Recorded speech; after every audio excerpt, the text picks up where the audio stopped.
তাহলে এখানে আপনার কত বছর হলো? 50। 50। আপনি কি কি ভালো খাইতেন? হ্যাঁ, আপনি কি কি ভালো খাইতেন? বাবারে, আগে খাওয়া এখন নাই। আচ্ছা, আগে খাওয়া এখন নাই। আগে যা খাইছিলাম এতগুলো আছে।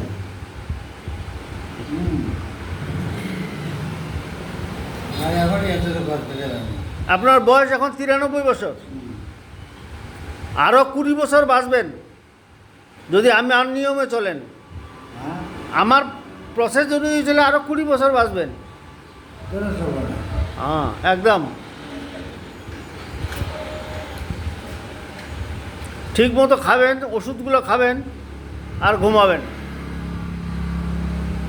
ঠিক মতো খাবো না, খাই আমি চিন্তা। হ্যাঁ। হ্যাঁ, বেশি খাইতে পারি না। ঠিক আছে। এই ভদ্রলোকের বয়স অনেক, কিন্তু খুব সুস্থ আছেন উনি। ওনাকে আন্তরিক অভিনন্দন জানাচ্ছি। আমার চেম্বারেই উনি বসা।